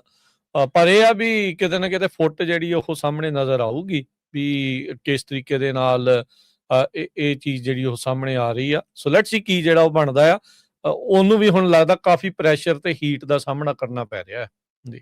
H1B ਵੀਜ਼ੇ ਦੀ ਆਪਾਂ ਗੱਲਬਾਤ ਕਰਦੇ ਸੀ। ਮੈਨੂੰ ਲੱਗਦਾ ਵੀ H1B ਵੀਜ਼ਾ ਜਿਹੜਾ ਅਮਰੀਕਾ ਦੀ ਸਰਕਾਰ ਆ ਬੰਦ ਕਰਨ ਵੱਲ ਨੂੰ ਇਹਨਾਂ ਦੇ ਪੁਆਇੰਟ ਚੱਲ ਰਹੇ ਹੈਗੇ ਆ। ਜਿਸ ਤਰ੍ਹਾਂ ਤੁਸੀਂ ਪਹਿਲੀ ਖਬਰ ਦੇ ਵਿੱਚ ਦੱਸਿਆ ਤੇ ਦੂਜੀ ਜੇ ਖਬਰ ਮੈਂ ਤੁਹਾਡੇ ਨਾਲ ਸਾਂਝੀ ਕਰਾਂ ਤੇ ਇੱਕ ਮੈਟਾ ਸਾਇੰਟਿਸਟ ਜ਼ੀਫਾਨ ਵੈਂਗ ਉਹਨਾਂ ਨੇ ਐਕਸ ਦੇ ਉੱਤੇ ਲਿਖਿਆ ਆ ਵੀ ਮੈਂ ਆਇਨਸਟਾਈਨ ਵੀਜ਼ਾ ਦੇ ਉੱਤੇ ਸੀਗਾ ਤੇ ਸਟੈਂਪਿੰਗ ਕਰਾਉਣ ਦੇ ਲਈ ਉਹ ਚਾਈਨਾ ਗਿਆ ਸੀ ਤੇ ਜਦੋਂ ਉਹ ਸਟੈਂਪਿੰਗ ਕਰਾਉਣ ਦੇ ਲਈ ਦੁਬਾਰਾ ਕੀ ਗਿਆ ਤੇ ਉਸ ਨੂੰ ਜਿਹੜਾ ਸਟੈਂਪਿੰਗ ਆ ਨਾ ਕਰ ਦਿੱਤੀ ਹੈਗੀ ਆ। ਅੱਛਾ 7 ਸਾਲਾਂ ਤੋਂ ਉਹ ਅਮਰੀਕਾ ਦੇ ਵਿੱਚ O1 ਵੀਜ਼ੇ ਦੇ ਉੱਤੇ ਰਹਿੰਦਾ ਸੀ। ਜੇ ਮੈਂ ਤੁਹਾਨੂੰ ਉਹਦੀਆਂ ਕੁਆਲੀਫਿਕੇਸ਼ਨ ਦੱਸਾਂ ਤੇ ਤੁਸੀਂ ਬਹੁਤ ਹੈਰਾਨ ਹੋ ਜਾਓਗੇ। O1 ਵੀਜ਼ਾ ਹੁਣ ਉਹ ਕਹਿੰਦਾ ਵੀ ਮੈਂ ਅਮਰੀਕਾ ਚਾਹੇ ਦੇ ਵੀ ਦੇਣ ਵੀਜ਼ਾ ਤੇ ਮੈਂ UK ਜਾ ਰਿਹਾ ਹੈਗਾ ਕਿਉਂਕਿ ਸਾਰੀਆਂ ਕੰਟਰੀਜ਼ ਇਦਾਂ ਦੇ ਬੰਦੇ ਨੂੰ ਲੱਭ ਰਹੀਆਂ ਆ। ਉਹ ਬੰਦਾ PhD ਆ ਇਲੈਕਟ੍ਰੀਕਲ ਤੇ computer engineering from ਕਾਰਨੇਜੀ melon university ਤੋਂ। ਬਹੁਤ ਟੌਪ ਨੌਜ ਯੂਨੀਵਰਸਿਟੀ ਆ, ਉੱਥੋਂ PhD ਕੀਤੀ ਆ। 6900 ਅਕੈਡਮਿਕ ਸਰਚ ਸਾਈਟੇਸ਼ਨਸ ਆ। 6900 ਦੇ ਕਰੀਬ ਜਿਹੜੇ ਰਿਸਰਚ ਦੇ ਪੇਪਰਸ ਆ ਉਹਨਾਂ 'ਚ ਉਹਦਾ ਨਾਂ ਆਉਂਦਾ ਹੈਗਾ। Machine learning research scientist at meta. Meta ਦੇ ਉੱਤੇ ਮਸ਼ੀਨ ਲਰਨਿੰਗ ਰਿਸਰਚ ਸਾਇੰਟਿਸਟ ਵੀ ਰਿਹਾ ਹੈਗਾ। ਸੋ ਬਹੁਤ ਸਾਰੇ ਕਈ ਲੋਕ ਇਹ ਕਹਿ ਰਹੇ ਵੀ ਇਹ ਤਾਂ ਫਿਰ ਇੱਕ ਤਰ੍ਹਾਂ ਨਾਲ ਬ੍ਰੇਨ ਡਰੇਨ ਵੀ ਹੋਊਗਾ। ਇੱਕ ਪਾਸੇ ਪ੍ਰੈਜ਼ੀਡੈਂਟ ਟਰੰਪ ਹੋਣੀ ਕਹਿੰਦੇ ਆ ਵੀ ਜਿਹੜੇ ਪਹਿਲੀ ਟਰਮ 'ਚ ਤਾਂ ਇਹੀ ਕਹਿੰਦੇ ਸੀ ਵੀ ਜਿਹੜੇ ਅਮਰੀਕਾ ਦੇ ਵਿੱਚ ਕੋਈ ਵੀ ਚਾਹੇ ਕਾਲਜ ਤੋਂ ਗ੍ਰੈਜੂਏਟ ਹੋ ਜਾਏ, ਯੂਨੀਵਰਸਿਟੀ ਤੋਂ ਗ੍ਰੈਜੂਏਟ ਹੋ ਜਾਏ ਤੇ ਉਹ ਸਿੱਧੇ ਪਰਮਾਨੈਂਟ ਰੈਜ਼ੀਡੈਂਟ ਹੋਣੇ ਚਾਹੀਦੇ ਆ ਕਿਉਂਕਿ ਆਪਾਂ ਨਹੀਂ ਚਾਹੁੰਦੇ ਵੀ ਅਮਰੀਕਾ ਤੋਂ ਪੜ੍ਹ ਕੇ ਵਾਪਸ ਉਹ ਇੰਡੀਆ ਜਾਂ ਚਾਈਨਾ ਨੂੰ ਚਲੇ ਜਾਣ। ਸੋ ਜ਼ੀਫਾਨ ਵਾਂਗ ਇਹ ਕਹਿੰਦਾ ਵੀ ਮੈਂ ਹੁਣ ਸੈਨ ਫਰਾਂਸਿਸਕੋ ਤੋਂ ਲੰਡਨ ਜਾ ਰਿਹਾ ਆ ਤੇ ਦੇਖ ਰਹੇ ਆ ਵੀ ਉਹਨਾਂ ਲੋਕਾਂ ਨਾਲ ਚੈਟ ਕਰਨ ਦੀ, ਖਾਸ ਕਰਕੇ ਜਿਹੜੇ AI ਤੇ AI ਸੇਫਟੀ ਦੇ ਉੱਤੇ ਕੰਮ ਕਰ ਰਹੇ ਹੈਗੇ ਆ। ਸੋ ਇਹ ਇੱਕ ਜੋ O1 ਵੀਜ਼ਾ ਜਿਹਨੂੰ ਆਈਨਸਟਾਈਨ ਵੀਜ਼ਾ ਕਰਕੇ ਕਹਿੰਦੇ ਵੀ ਜਿਹੜੇ ਬਹੁਤ ਹਾਈਲੀ ਕੁਆਲੀਫਾਈਡ ਲੋਕ ਹੁੰਦੇ ਆ ਉਹਨਾਂ ਨੂੰ ਜਿਹੜਾ ਇਹ ਵੀਜ਼ਾ ਦਿੱਤਾ ਜਾਂਦਾ ਆ ਤੇ ਉਸ ਨੂੰ ਵੀ ਜਿਹੜਾ ਰੀ ਐਂਟਰੈਂਸ ਦੀ ਸਟੈਂਪ ਨਹੀਂ ਕੀਤੀ ਗਈ। ਹਾਲਾਂਕਿ ਉਹ 7 ਸਾਲਾਂ ਤੋਂ ਅਮਰੀਕਾ ਦੇ ਵਿੱਚ ਚਾਹੇ ਉਹ ਮੈਟਾ ਦੇ ਕੰਪਨੀ ਦੇ ਵਿੱਚ ਕੰਮ ਜੀ ਕਰਦਾ ਸੀ, ਚਾਹੇ ਉਹ PhD ਕਰਦਾ ਸੀ। ਸੋ ਇੰਨੀ ਹਾਈ ਕੁਆਲੀਫਿਕੇਸ਼ਨ ਵਾਲੇ ਬੰਦੇ ਨੂੰ ਵੀ ਜਿਹੜੀ ਆ ਰੀ ਐਂਟਰੀ ਨਹੀਂ ਦਿੱਤੀ ਗਈ। ਜੀ ਇੱਕ ਕੁਇਕ ਬ੍ਰੇਕ ਤੋਂ ਬਾਅਦ ਦੇ ਵਿੱਚ ਆਪਾਂ ਜੁੜਾਂਗੇ ਤੇ ਆਪਣੇ ਨਾਲ ਨਿਰਮਲ ਮਾਨ ਜੀ ਉਹ ਗੱਲਬਾਤ ਕਰਨ ਦੇ ਲਈ ਨਾਲ ਜਿਹੜੇ ਜੁੜਨਗੇ। ਸੋ ਜੁੜੇ ਰਹੋ ਇੱਥੇ ਪੰਜਾਬੀ ਰੇਡੀਓ USA ਨਾਲ। ਮਿਲਦੇ ਇੱਕ ਬ੍ਰੇਕ ਤੋਂ ਬਾਅਦ।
ਕੰਮ ਚੱਲ ਰਿਹਾ ਜੀ ਇਸ time update America. Harjot Singh ji, ਜੀ ਆਇਆਂ ਨੂੰ, ਸਵਾਗਤ ਹੈ, ਸਤਿ ਸ੍ਰੀ ਅਕਾਲ ਜੀ। ਸਤਿ ਸ਼੍ਰੀ ਅਕਾਲ, ਧੰਨਵਾਦ, ਜੀ ਆਇਆਂ ਨੂੰ। ਆਪਣੇ ਨਾਲ ਇਸ ਟਾਈਮ ਜੁੜ ਚੁੱਕੇ ਨੇ ਨਿਰਮਲ ਸਿੰਘ ਮਾਨ ਜੀ, ਊੜਾ ਡੈਟ ਰਿਲੀਫ ਦੇ ਵੱਲੋਂ। ਨਿਰਮਲ ਮਾਨ ਜੀ, ਜੀ ਆਇਆਂ ਨੂੰ, ਸਵਾਗਤ ਹੈ, ਸਤਿ ਸ੍ਰੀ ਅਕਾਲ। ਸਤਿ ਸ੍ਰੀ ਅਕਾਲ ਰਾਜਕਰਨ, ਥੈਂਕ ਯੂ, ਸਤਿ ਸ੍ਰੀ ਅਕਾਲ ਹਰਜੋਤ ਭਾਜੀ, ਬਾਕੀ ਸਤਿ ਸ਼੍ਰੀ ਅਕਾਲ ਸਾਰੇ ਵੇਖਣ ਸੁਣਨ ਵਾਲਿਆਂ ਨੂੰ ਮੇਰੀ ਬਹੁਤ ਪਿਆਰ ਭਰੀ ਸਤਿ ਸ੍ਰੀ ਅਕਾਲ ਜੀ। ਕੱਲ ਇੱਕ ਜਿਹੜੀ ਨਿਊਜ਼ ਸ਼ੇਅਰ ਆਪਾਂ ਕੀਤੀ ਸੀਗੀ ਵੀ ਕੰਜ਼ਿਊਮਰ ਕੌਨਫੀਡੈਂਸ ਕਾਫੀ ਜ਼ਿਆਦਾ ਲੋ ਹੋਇਆ ਆ ਇਸ ਮੌਕੇ, ਜਿਹੜੀ ਇਕੋਨਮੀ ਨੂੰ ਜਿਹੜਾ ਉਹ ਲੈ ਕੇ, ਇਹ ਕੀ ਸਿਗਨੀਫਾਈ ਕਰਦਾ ਆ ਇਸ ਮੌਕੇ ਜੋ ਇਕੋਨਮੀ ਦੇ ਹਾਲਾਤ ਆ ਉਸ ਨੂੰ ਲੈ ਕੇ? ਜਨਰਲੀ ਬੜੀ ਬਲੈਕ ਐਂਡ ਵਾਈਟ ਇਹਦੇ ਚ ਆਪਾਂ ਜੇ ਗੱਲ ਕਰੀਏ ਰਾਜਕਰਨ, ਕਿਉਂਕਿ ਦੇਖੋ ਹੁਣ ਕੰਜ਼ਿਊਮਰ ਕੌਨਫੀਡੈਂਸ ਲੋ ਹੈ ਕਿ ਉਹਨਾਂ ਨੇ ਸਪੈਂਡਿੰਗ ਹੁਣ ਘੱਟ ਕਰਨੀ ਹੈ। ਸਪੈਂਡਿੰਗ ਘੱਟ ਕਰਨਾ ਟੋਟਲ GDP 'ਚ ਫਰਕ ਪੈਂਦਾ, ਕਿਉਂਕਿ ਜੇ ਇੱਕ ਬਿਜ਼ਨਸ ਦੇ ਵਿੱਚ ਜੇ ਆਪਾਂ ਕੰਜ਼ਿਊਮਰ ਸਪੈਂਡਿੰਗ ਘੱਟ ਕਰ ਦਿੰਦਾ ਤੇ ਓਵਰਆਲ ਬਿਜ਼ਨਸਿਸ ਤੇ ਇੰਪੈਕਟ ਪੈਂਦਾ, ਤੇ ਬਿਜ਼ਨਸ ਤੇ ਇੰਪੈਕਟ ਪੈਂਦਾ ਤੇ ਉਹਨਾਂ ਦੀ ਕਮਾਈ ਘਟਦੀ ਆ, ਅੱਗੋਂ ਉਹਨਾਂ ਦੇ ਜਿਹੜੇ EMPLOYEES ਨੇ ਉੱਤੇ ਪੈਂਦਾ। ਸੋ ਇੱਕ ਬੜਾ ਮਾੜਾ ਸੰਕੇਤ ਹੈ ਇਕੋਨਮੀ ਵਾਸਤੇ। ਇਹਦੇ ਨਾਲ ਜਿਹੜੀ ਇਕੋਨਮੀ ਦੀ ਸਿਚੁਏਸ਼ਨ ਹੈ ਉਹ ਓਵਰਆਲ ਜਿਹੜੀ ਆ ਹੋਰ ਖਰਾਬ ਹੋਣੀ ਹੈ। ਤਾਂ ਹੀ ਕਿਤੇ ਨਾ ਕਿਤੇ ਜਿਹੜਾ ਕਰੰਟ ਐਡਮਿਨਿਸਟ੍ਰੇਸ਼ਨ ਹੈ ਕੋਸ਼ਿਸ਼ ਕਰਦੀ ਪਈ ਹੈ ਕਿ ਆਪਾਂ ਸੁਪਰਫਿਸ਼ਲੀ ਰੇਟ ਫਿਰ ਘਟਾ ਦਈਏ, ਕਿ ਜਿਹੜੀਆਂ ਵੱਡੀਆਂ ਬਿਜ਼ਨਸ ਨੇ, ਕਾਰਪੋਰੇਸ਼ਨਸ ਨੇ, ਜਾਂ ਈਵਨ ਸਮਾਲ ਬਿਜ਼ਨਸ ਨੇ, ਉਹ ਹੋਰ ਮਨੀ ਬੋਰੋ ਕਰਕੇ ਤੇ ਇਹਨੂੰ ਇੱਕ ਤਰ੍ਹਾਂ ਦਾ ਸੁਪਰਫਿਸ਼ਲੀ ਇਕੋਨਮੀ ਨੂੰ ਰਿਵਾਈਵ ਕੀਤਾ ਜਾ ਸਕੇ, ਜਿੱਦਾਂ ਪਿਛਲੀ ਵਾਰ ਪੈਂਡੈਮਿਕ 'ਚ ਕੀਤੀ ਸੀ। ਸੋ ਨਾਟ ਅ ਗੁੱਡ ਨਿਊਜ਼ ਜੀ। ਇੱਥੋਂ ਇਹ ਪਤਾ ਲੱਗਦਾ ਵੀ ਜੇ ਸਪੈਂਡਿੰਗ ਲੋਕਾਂ ਦੀ ਘੱਟ ਆ ਤਾਂ ਓਬਵੀਅਸਲੀ ਫਿਰ ਡੈਟ ਦਾ ਜਿਹੜਾ ਖਤਰਾ ਤੇ ਉਹ ਜਿਹੜੀ ਚੀਜ਼ ਆ ਉਹਦੀ ਮਾਰ ਆ ਉਹ ਵੀ ਲੋਕਾਂ ਦੇ ਉੱਤੇ ਕਾਫੀ ਜ਼ਿਆਦਾ ਜਿਹੜੀ ਉਹ ਬੈਡ ਜਿਹੜੀ ਉਹ ਚੱਲ ਰਹੀ ਹੋਊਗੀ। ਸੋ ਉਸ ਮਾਮਲੇ ਦੇ ਵਿੱਚ ਹੁਣ ਕੀ ਲੋਕਾਂ ਦੇ ਕੋਲ ਕੀ ਆਪਸ਼ਨਸ ਨੇ? ਬਿਲਕੁਲ ਬਿਲਕੁਲ, ਜਿੱਦਾਂ ਅੱਗੇ ਵੀ ਆਪਾਂ ਗਾਏ ਬਗਾਏ, ਮੈਂ ਵੀ ਆਪਣਾ ਹਰਜੋਤ ਭਾਜੀ ਮੈਂਸ਼ਨ ਕਰਦੇ ਰਹਿੰਦੇ ਨੇ ਕਿ ਇਸ ਟਾਈਮ ਅਪਰੋਕਸੀਮੇਟਲੀ ਤਕਰੀਬਨ 8,500 ਦੇ ਕੋਲ ਜਿਹੜਾ ਪਰ ਹਾਊਸ ਹੋਲਡ ਦੇ ਡੈਟ ਹੈਗਾ। ਸੋ ਇਸ਼ੂ ਇਹ ਹੈ ਕਿ over almost close to 1.3 trillion dollar credit card ਦਾ ਡੈਟ ਹੋ ਚੁੱਕਿਆ, ਜਿਹੜਾ ਅਜੇ ਤੱਕ ਕਦੇ ਇਹਨਾਂ ਡੈਟ ਹੋਇਆ ਵੀ ਨਹੀਂ ਸੀ ਪਹਿਲਾਂ। ਲੋਕੀ ਦੋ ਮਿਕਸ ਫੀਲਿੰਗਸ ਨੇ, ਕਈ ਤਾਂ ਥੋੜੇ ਜਿਹੇ ਸਵੇਰਦੇ ਨੇ, ਉਹ ਦੇਖ ਰਹੇ ਨੇ ਕਿ ਹਾਂ ਬਈ ਸਿਚੁਏਸ਼ਨ ਖਰਾਬ ਹੈ, ਇਕੋਨਮੀ ਖਰਾਬ ਹੈ, ਔਰ ਇਸ ਟਾਈਮ ਦੇ ਵਿੱਚ banks are willing to work with you, ਜਿਹਦੇ ਵਿੱਚ ਆਪਾਂ ਵਧੀਆ ਸੈਟਲਮੈਂਟ ਲੈ ਸਕਦੇ ਹਾਂ ਕਿ ਅਪ ਟੂ 60% ਜਿਹੜੀ ਤੁਹਾਡੀ ਹੈ ਬੈਂਕ ਤੇ ਜਿਹੜਾ ਤੁਹਾਡਾ ਅਨਸਿਕਿਉਰਡ ਡੈਟ ਹੈ ਉਹ ਤੇ ਆਪਾਂ ਸੈਟਲ ਲੈ ਸਕਦੇ ਹਾਂ।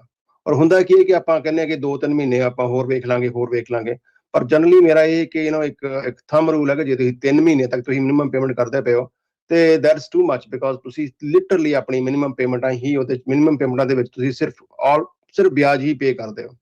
ਹੁਣ ਬਜਾਏ ਇਹਦੇ ਕਿ ਆਪਾਂ ਮਿਨੀਮਮ ਵਿਆਜ ਪੇ ਕਰਦੀ, ਉਹਨਾਂ ਪੇਮੈਂਟਾਂ ਦੇ ਵਿੱਚ ਆਪਾਂ ਅਗਲੇ 2 ਤੋਂ ਲੈ ਕੇ 4 ਸਾਲ ਦੇ ਵਿੱਚ ਆਪਣੇ ਕਰਜ਼ੇ ਤੋਂ ਬਾਹਰ ਆ ਸਕਦੇ ਹਾਂ, ਕਰਜ਼ੇ ਤੋਂ ਮੁਕਤ ਹੋ ਸਕਦੇ ਹਾਂ।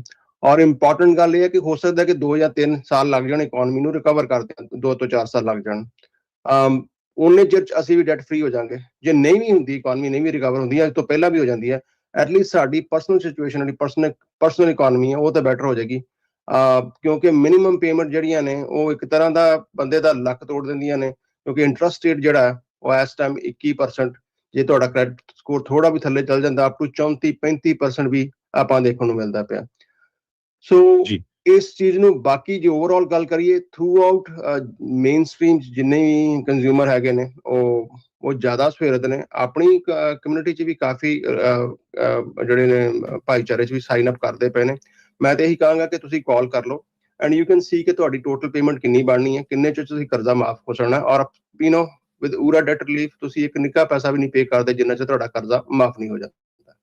ਇੱਕ ਕੁਐਸਚਨ ਮੈਂ ਨਿਰਮਲ ਭਾਜੀ ਪੁੱਛਣਾ ਸੀ ਵੀ ਬਹੁਤ ਸਾਰੀਆਂ ਕਈ ਡੈਬਟ ਕੰਸੋਲੀਡੇਸ਼ਨ ਕੰਪਨੀਆਂ ਹੈਗੀਆਂ, ਉਹ ਕੀ ਕਰਦੀਆਂ ਵੀ ਜਦੋਂ ਤੁਸੀਂ ਉਹਨਾਂ ਨੂੰ ਕਾਲ ਕਰੋ ਉਹ ਕਹਿੰਦੇ ਵੀ ਤੁਹਾਡੀਆਂ ਜਿਹੜੀਆਂ ਕ੍ਰੈਡਿਟ ਕਾਰਡ ਦੀਆਂ ਪੇਮੈਂਟਸ ਆ ਉਹ ਪੇ ਕਰਨੀਆਂ ਬੰਦ ਕਰ ਦਿਓ, ਉਹ ਤੋਂ ਬਾਅਦ ਆਪਾਂ ਉਹਨਾਂ ਦੇ ਨਾਲ ਜਿਹੜੀ ਨੈਗੋਸ਼ੀਏਸ਼ਨ ਕਰਾਂਗੇ। ਪਰ ਮੈਂ ਦੇਖ ਰਿਹਾ ਸੀ ਉਹਦਾ ਕਾਫੀ ਜਿੱਦਾਂ ਤੁਹਾਡੇ ਕ੍ਰੈਡਿਟ ਤੇ ਵੀ ਨੁਕਸਾਨ ਹੁੰਦਾ ਇਸ ਸਿਚੁਏਸ਼ਨ 'ਚ। ਕਿਉਂਕਿ ਤੁਸੀਂ ਇਸ ਫੀਲਡ ਦੇ ਵਿੱਚ ਆ, ਪ੍ਰੋਫੈਸ਼ਨਲ ਆ ਇੰਨੇ ਸਾਲਾਂ ਤੋਂ, ਕਿਹੜੀ ਵਧੀਆ ਸਲਾਹ ਆ ਜਿਹੜੇ ਆਪਣੇ ਸਰੋਤੇ ਉਹਨਾਂ ਨੂੰ? ਦੇਖੋ ਭਾਜੀ, ਜਨਰਲੀ ਇਹ ਜਿਹੜੀ ਗੱਲ ਠੀਕ ਹੈ, ਔਨ ਐਵਰੇਜ ਮੈਜੋਰਿਟੀ ਕੰਪਨੀਆਂ ਇਨ ਮੋਸਟ ਕੇਸਿਸ ਦੇ ਵਿੱਚ ਅਸੀਂ ਵੀ ਇਹੀ ਕਹਿੰਦੇ ਹਾਂ ਇਟ ਮੇਕਸ ਮੋਰ ਸੈਂਸ ਕਿ ਤੁਸੀਂ ਪੇਮੈਂਟਾਂ ਬੰਦ ਕਰ ਦਿਓ। ਤੁਹਾਡਾ ਕ੍ਰੈਡਿਟ ਡੈਫੀਨਿਟਲੀ ਇੰਪੈਕਟ ਉਹਦੇ ਨਾਲ ਹੁੰਦਾ, ਨੈਗੇਟਿਵ ਇੰਪੈਕਟ ਹੁੰਦਾ, ਔਰ ਉਹਨਾਂ ਚਿਰ ਉਹਦਾ ਇੰਪੈਕਟ ਚੱਲਦਾ ਹੀ ਰਹਿੰਦਾ ਜਿੰਨਾ ਚਿਰ ਤੁਸੀਂ ਪ੍ਰੋਗਰਾਮ ਦੇ ਵਿੱਚ ਰਹਿੰਦੇ ਹੋ। But ones you are graduate, ਤੁਹਾਡਾ ਪ੍ਰੋਗਰਾਮ ਸਾਰਾ ਖਤਮ ਹੋ ਗਿਆ ਤੇ ਯੂ ਆਰ ਬੈਟਰ ਆਫ। ਵੇਖੋ ਕਈ ਵਾਰ ਕੀ ਹੁੰਦਾ ਕਿ ਸਾਡਾ ਕ੍ਰੈਡਿਟ ਸਕੋਰ ਵੀ 850 ਹੁੰਦਾ, it's as good as it gets, ਪਰ ਸਾਡੇ ਤੇ ਕਰਜ਼ਾ ਹੀ ਇੰਨਾ ਹੈ, ਮਤਲਬ ਭਾਵੇਂ 10,000 ਦਾ ਕਰਜ਼ਾ ਸਾਡੇ ਕੋਲ ਨਹੀਂ ਲੱਥਦਾ ਪਿਆ। ਜਾਂ 50,000 ਦਾ ਨਹੀਂ ਲੱਥਦਾ ਪਿਆ, ਤਾਂ ਬੈਂਕ ਇਹ ਵੀ ਇਵੈਲੂਏਟ ਕਰਦੇ ਕਿ ਜੇ ਤੁਹਾਨੂੰ 10,000 ਦਾ ਜਾਂ 50,000 ਦਾ ਕਰਜ਼ਾ ਤੁਹਾਡੇ ਕੋਲ ਪਿਛਲੇ 3 ਸਾਲ ਤੋਂ ਜਾਂ 6 ਮਹੀਨੇ ਤੋਂ ਨਹੀਂ ਲੱਥ ਰਿਹਾ, ਤੁਸੀਂ ਮਿਨੀਮਮ ਪੇਮੈਂਟ ਤੇ ਹੈਗੇ ਹੋ, ਉਦੋਂ ਤੁਹਾਡੀ ਡੈਟ ਟੂ ਇਨਕਮ ਰੇਸ਼ੀਓ ਜ਼ਿਆਦਾ ਹੋ ਜਾਂਦੀ ਹੈ। ਸੋ ਈਵਨ ਦੋ ਤੁਹਾਡਾ ਕ੍ਰੈਡਿਟ ਸਕੋਰ ਬੈਸਟ ਹੈਗਾ, ਤੁਹਾਨੂੰ ਕਰਜ਼ਾ ਮਿਲਦਾ ਹੀ ਨਹੀਂ। ਆਫਕੋਰਸ ਜੇ ਤੁਹਾਡਾ ਕ੍ਰੈਡਿਟ ਸਕੋਰ ਖਰਾਬ ਹੁੰਦਾ ਤੁਹਾਨੂੰ ਕਰਜ਼ਾ ਮਿਲ ਜਾਂਦਾ, ਇੰਟਰਸਟ ਰੇਟ ਹਾਈ ਮਿਲ ਜਾਂਦਾ, ਪਰ ਇਹਦੇ ਇਸ ਸਿਨੈਰੀਓ 'ਚ ਬਿਲਕੁਲ ਹੀ ਨਹੀਂ ਮਿਲਦਾ।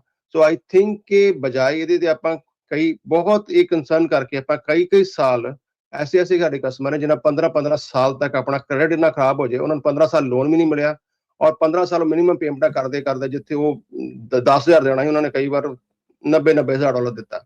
ਸੋ ਇਹਦਾ ਜਿਹੜਾ ਇਹਦੇ 'ਚ ਕੁਐਸਚਨ ਇੱਕ ਮੈਂ ਹੋਰ ਐਡ ਕਰਦਾ ਵੀ ਜਦੋਂ ਡੈਬਟ ਕੰਸੋਲੀਡੇਸ਼ਨ ਹੋ ਗਏ, ਮੰਨ ਲਓ ਵੀ ਕਿਸੇ ਦਾ 60-70,000 ਸੀਗਾ ਕ੍ਰੈਡਿਟ ਤੇ ਤੁਸੀਂ ਨੈਗੋਸ਼ੀਏਟ ਕਰ ਲਿਆ, ਮੈਂ ਵੀ 30,000 ਤੇ ਐਗਜ਼ਾਮਪਲ ਦੇ ਰਿਹਾ ਮੈਂ, ਜੀ ਤੇ ਉਹਨਾਂ ਨੇ ਪੇਮੈਂਟਾਂ ਦੇਣੀਆਂ ਸ਼ੁਰੂ ਕਰਤੀਆਂ, ਤੇ ਉਹ ਤੋਂ ਕਿੰਨੇ ਕੁ ਚਿਰ ਬਾਅਦ ਉਹ ਘਰ ਲੈਣ ਦੇ ਲਈ ਜਿਹੜੇ ਕਾਬਲ ਹੋ ਸਕਦੇ, ਤਾਂ ਕਿ ਜਿਹੜਾ ਉਹਨਾਂ ਦਾ ਕ੍ਰੈਡਿਟ ਆ ਉਹ ਸਹੀ ਹੋਣਾ, ਜਿਹੜਾ ਉਹਦੇ ਬੇਸ ਦੇ ਉੱਤੇ ਵੀ ਉਹ ਕਾਮਯਾਬ ਹੋਣਗੇ ਘਰ ਲੈਣ ਦੇ ਲਈ? ਇਨ ਸਰਟਨ ਸਿਨੈਰੀਓਜ਼ ਭਾਜੀ generally while you are in the program ਤੁਸੀਂ ਤਾਂ ਵੀ ਕੁਆਲੀਫਾਈ ਹੋ ਜਾਂਦੇ ਹੋ, ਪਰ ਜੇ ਮੰਨ ਲਓ ਕਿ ਤੁਸੀਂ ਸਾਰਾ ਪ੍ਰੋਗਰਾਮ, ਬੈਸਟ ਸਿਚੁਏਸ਼ਨ ਇਹੀ ਹੈ ਕਿ ਤੁਸੀਂ ਆਪਣਾ ਸਾਰਾ ਪ੍ਰੋਗਰਾਮ ਜਿਹੜਾ ਪੇ ਆਫ ਕਰ ਦਿੰਦੇ ਹੋ, ਤੇ ਉਹਦੇ ਬਾਅਦ ਕੀ ਹੈ ਕਿ ਤੁਸੀਂ ਆਪਣਾ ਜੋ ਕ੍ਰੈਡਿਟ ਰਿਪੋਰਟ ਰਨ ਕਰਦੇ ਹੋ ਉੱਥੇ ਲਿਖਿਆ ਹੁੰਦਾ ਕਿ ਹਾਂ ਜੀ, ਜੇ ਮੰਨ ਲਓ ਤੁਸੀਂ 70,000 ਦਾ ਐਗਜ਼ਾਮਪਲ ਦਿੱਤਾ ਸੀ, ਉਹ ਤੇ ਨਹੀਂ ਲਿਖਿਆ ਕਿ 70,000 ਦਾ ਤੁਸੀਂ 30,000 ਦਿੱਤਾ ਹੈ, ਕਿ 40,000 ਦਿੱਤਾ ਹੈ, ਕਿ 5,000 ਦਿੱਤਾ, ਉਹ 'ਚ ਲਿਖਿਆ ਹੁੰਦਾ ਕਿ you don't owe any money, you paid less than what's owe, ਤੁਸੀਂ ਜਿੰਨਾ ਉਹ ਤੋਂ ਘੱਟ ਪੇ ਕੀਤਾ ਹੈ। Generally within 6 months to a year ਤੁਹਾਡਾ ਕ੍ਰੈਡਿਟ ਜਿਹੜਾ ਜਿੱਥੇ ਅੱਜ ਹੈਗਾ, ਜਿੱਥੇ ਅੱਜ ਸ਼ੁਰੂ ਕੀਤਾ ਪ੍ਰੋਗਰਾਮ, ਉਹਨਾਂ ਜਾਂ ਤੋਂ ਬੈਟਰ ਹੋ ਜਾਂਦਾ। So on average I think best case scenario ਤੁਸੀਂ 6 ਮਹੀਨੇ ਲਾ ਲਓ, ਵਰਸਟ ਕੇਸ ਸਿਨੈਰੀਓ ਸਾਲ ਦੇ ਵਿੱਚ ਤੁਹਾਡਾ ਕ੍ਰੈਡਿਟ ਹੈ ਬੈਕ ਔਨ ਟਰੈਕ ਹੋ ਜਾਂਦਾ ਲਾਸਟ ਪੇਮੈਂਟ ਤੋਂ। But it in certain scenario ਜਦੋਂ ਤੁਸੀਂ ਪ੍ਰੋਗਰਾਮ ਦੇ ਵਿੱਚ ਵੀ ਹੈਗੇ ਹੋ ਤਾਂ ਵੀ ਤੁਸੀਂ ਘਰ ਲੈ ਸਕਦੇ ਹੋ। ਇੱਕ ਹੋਰ ਜਾਂਦੇ ਦੱਸ ਦਿਓ, ਕਿਉਂਕਿ ਸਾਡਾ ਸਮਾਂ ਵੀ ਹੋਣ ਵਾਲਾ ਹੀ ਆ, ਵੀ ਬੈਂਕਰਪਸੀ ਤੇ ਡੈਬਟ ਕੰਸੋਲੀਡੇਸ਼ਨ ਦੇ ਵਿੱਚ ਕਿਹੜੀ ਚੀਜ਼ ਬੈਟਰ ਰਹਿੰਦੀ ਆ? ਦੇਖੋ ਇਹ ਜਨਰਲੀ ਇੰਡੀਵਿਜੂਅਲ ਤੇ ਡਿਪੈਂਡ ਕਰਦਾ। ਬੈਂਕਰਪਸੀ ਦਾ ਕੀ ਹੈ ਕਿ ਤੁਸੀਂ ਨਾ ਆਪਾਂ ਜੇ ਕਹੀਏ ਕਿ ਸ਼ਾਰਟ ਟਰਮ ਪ੍ਰੋਬਲਮ ਵਾਸਤੇ ਲੌਂਗ ਟਰਮ ਸੋਲੂਸ਼ਨ ਲੱਭ ਲੈਣੇ ਆਪਾਂ, ਕਿ ਆਪਣੇ ਅਗਲੇ 7 ਤੋਂ ਲੈ ਕੇ 10 ਸਾਲ ਤੱਕ ਆਪਾਂ ਬਿਲਕੁਲ ਆਪਣੇ ਆਪ ਨੂੰ ਫਾਈਨੈਂਸ਼ੀਅਲੀ ਹੈਂਡੀਕੈਪਟ ਕਰ ਲਿਆ। ਔਰ ਕਈ ਵਾਰੀ ਕੀ ਹੁੰਦਾ ਕਿ ਐਸਾ ਸਿਚੁਏਸ਼ਨ ਵੀ ਆਇਆ ਕਿ ਆਪਾਂ ਉਹ ਤੋਂ ਜ਼ਿਆਦਾ ਪੈਸੇ ਦੇ ਦਿੱਤੇ ਨੇ, ਡਿਪੈਂਡਿੰਗ ਔਨ ਚੈਪਟਰ 7 ਹੈ, 13 ਹੈ, 11 ਹੈ, ਔਰ ਜੇ ਆਪਾਂ 11 ਜਾਂ 13 ਜਾਣੇ ਉਹਦੇ ਵਿੱਚ ਇਹ ਹੁੰਦਾ ਕਿ ਤੁਸੀਂ ਡੈਟ ਨੂੰ ਫੇਰ ਡੈਟ ਰੀਸਟਰਕਚਰ ਕਰਦੇ ਹੋ, ਤੁਹਾਡੀ ਬੈਂਕਰਪਸੀ ਫਾਈਲ ਹੋ ਜਾਂਦੀ ਹੈ ਔਰ ਤੁਹਾਨੂੰ ਫੇਰ ਪੇਮੈਂਟ ਦੇਣੀਆਂ ਪੈਂਦੀਆਂ ਨੇ। ਔਰ 7 ਦੇ ਵਿੱਚ ਤੁਹਾਡਾ ਜਿਹੜਾ ਐਕਚੁਅਲੀ ਤੁਹਾਨੂੰ ਆਪਣਾ ਜੋ ਵੀ ਕੁਝ ਹੈਗਾ ਉਹ ਸਾਰਾ ਲਿਕੁਇਡੇਟ ਕਰਨਾ ਪੈਂਦਾ, ਸਭ ਚੀਜ਼ਾਂ ਵੇਚਣ ਦੇ ਬਾਅਦ ਜਿਹੜੇ ਪੈਸੇ ਬਚਦੇ ਨੇ ਉਹ ਰਾਈਟ ਆਫ ਹੁੰਦੇ ਨੇ, ਵਿਚ ਇਜ਼ ਵੈਰੀ ਡਿਫਿਕਲਟ। ਤਾਂ ਮੇਰੇ ਹਿਸਾਬ ਨਾਲ settlement is probably the best option, ਜਿੰਨਾ ਵੀ ਸਾਡਾ ਪਿਛਲੇ ਤਕਰੀਬਨ 2 ਦਹਾਕਿਆਂ ਦਾ ਐਕਸਪੀਰੀਅੰਸ ਹੈ ਇਸ ਸਿਚੁਏਸ਼ਨ ਦੇ ਵਿੱਚ, ਜਿਹੜਾ ਤੁਹਾਡੇ ਪੈਸੇ ਵੀ ਮੈਕਸਿਮਮ ਬਚ ਜਾਂਦੇ ਨੇ ਔਰ ਤੁਹਾਡਾ ਰੈਕਡ ਵੀ ਜਿਹੜਾ ਕਲੀਨ ਰਹਿੰਦਾ। ਇੱਥੇ ਕਿਉਂਕਿ ਹੁਣ ਇਮੀਗ੍ਰੇਸ਼ਨ ਦਾ ਕਾਫੀ ਰੌਲਾ ਰੱਪਾ ਜਿਹੜਾ ਉਹ ਚੱਲ ਰਿਹਾ ਆ, ਬੈਂਕਰਪਸੀ ਜਾਂ ਸੈਟਲਮੈਂਟ ਕੰਸੋਲੀਡੇਸ਼ਨ ਦਾ, ਇਹਦਾ ਤੁਹਾਡੇ ਇਮੀਗ੍ਰੇਸ਼ਨ ਦੇ ਉੱਤੇ ਵੀ ਕੋਈ ਇੰਪੈਕਟ ਜਿਹੜਾ ਉਹ ਪੈਂਦਾ ਆ? ਜੇ ਕੋਈ ਗ੍ਰੀਨ ਕਾਰਡ ਵਾਲਾ ਆ ਜਾਂ ਕੋਈ ਸਿਟੀਜ਼ਨ ਆ ਜਾਂ ਈਵਨ ਜਿਹੜੇ ਵਰਕ ਪਰਮਿਟ, ਕੀ ਅਸਰ ਕੋਈ ਹੁੰਦਾ ਹੈ ਜਾਂ ਨਹੀਂ ਹੁੰਦਾ? ਦੇਖੋ ਜਿਹੜਾ ਜਿੱਦਾਂ ਆਪਾਂ ਗੱਲ ਕੀਤੀ ਕਿ ਡੈਟ ਸੈਟਲਮੈਂਟ ਦਾ ਕੋਈ ਇੰਪੈਕਟ ਨਹੀਂ, ਉਹਦਾ ਕੋਈ ਤੁਹਾਡੇ ਤੇ ਨੈਗੇਟਿਵ ਰਿਮਾਰਕ ਨਹੀਂ, ਕੁਛ ਨਹੀਂ, ਸਿਰਫ ਤੁਹਾਡੇ ਕ੍ਰੈਡਿਟ ਰਿਪੋਰਟ ਤੇ ਤੁਸੀਂ ਪੈਸੇ ਪੇ ਕਰਨੇ ਹਨ, ਤੁਹਾਡੀ ਫਾਈਨੈਂਸ਼ੀਅਲ ਹਾਰਡਸ਼ਿਪ ਹੋਈ, ਤੁਸੀਂ ਜਿੰਨੇ ਪੇ ਕਰਨੇ ਉਸ ਤੋਂ ਘੱਟ ਪੇ ਕੀਤੇ, ਉਹ ਵੀ ਵਿਦਨ ਜਦੋਂ ਤੁਸੀਂ ਪੇ ਕਰਦੇ ਵਿਦਨ ਫਿਊ ਇਅਰਸ ਉਹ ਵੀ ਤੁਹਾਡੇ ਜਿਹੜੀ ਹੈ ਕ੍ਰੈਡਿਟ ਰਿਪੋਰਟ ਤੇ ਨਿਕਲ ਜਾਣੀ ਹੈ, ਤੁਹਾਡਾ ਉਹ ਇੱਕ ਲੀਗਲ ਰੈਕਰਡ ਨਹੀਂ ਹੈਗਾ। ਪਰ ਜੇ ਤੁਸੀਂ ਬੈਂਕਰਪਸੀ ਫਾਈਲ ਕਰਦੇ ਹੋ, ਆਫ ਕੋਰਸ ਉਹਦਾ ਵੀ ਤੁਹਾਡੀ ਇਮੀਗ੍ਰੇਸ਼ਨ ਤੇ ਕੋਈ ਫਰਕ ਨਹੀਂ ਪੈਂਦਾ।